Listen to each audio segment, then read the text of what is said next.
In the meantime, Democrats less enthusiastic about backing a Republican plan to lose the lame duck session this year. Georgia Republican Congressman Tom Price sponsored that resolution. They essentially shot you down, Congressman, so what do you do now?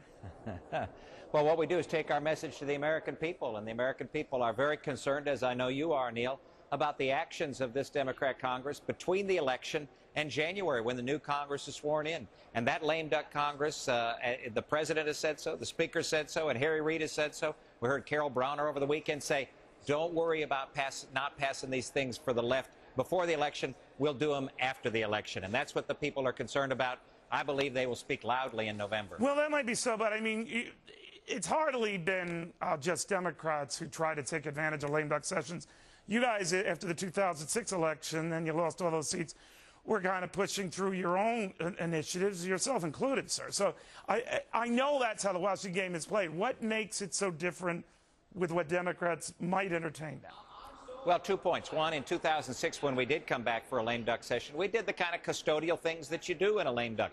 There was no major piece of legislation that was pushed through during that period of time, no fundamental change in policy for the American people. What makes a difference this time is that this administration and this Congress continue to push things that the American people don't want. Again, today, $26 billion spending bill that you just talked about with Mr. Sherman, that the American people don't want because it puts us deeper in the fiscal hole. American people didn't want health care. This Congress passed it. American people didn't want the stimulus in the way that it was passed. This Congress passed it. So there's no trust between the American people and this Congress. That's why we can't have a lame duck session. But you see, what's going to happen is it gets into, as you know, sir, he said, she said, he said thing. Right after losing 31 House seats in the 06 elections, you expressed your commitment to accomplishing the GOP agenda at the time. I hope I'm quoting correctly. Staying in as long as we need to get done as much as we can do realistically. If that's a week, fine. If that's 4 weeks, fine. Well, they're just doing the same thing, right? Well, that's what I said at the time. That's not what we did at the time. The fact of the matter is what we did was really minimal activity in the Congress. But it wasn't for lack of trying, right? It wasn't for lack of trying. You know, I'm not saying just because you didn't succeed. You know, believe me, I'm casting aspersions on either party. What I'd like to ask you now is, when I talk to Congressman Van Hollen, who is, you know, Nancy Pelosi's, I guess, #2 on these issues, he said that we will avoid a lame duck session. We will deal with these tax cut issues. Didn't necessarily get into the whole cap and trade thing, sir, but that we would at least look at the whole tax cut extensions, what are extended, what aren't, before that. What do you think of that? Well, the time just isn't there. Neil, we have 9 legislative days between now and the election. Just 9 legislative days.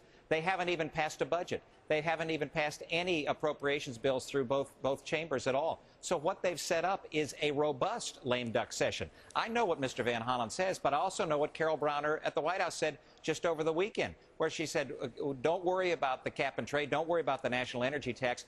We could quite possibly pass that in a lame duck. It's exactly the kind of language that the Speaker uses. Don't worry about these things. Card check, the secret ballot destruction act, and the like. But it's your sense, sir, I'm sorry to rush you, but it's your sense that they're going to take these issues up in a lame duck. I mean, the defeat of this has set the stage for that.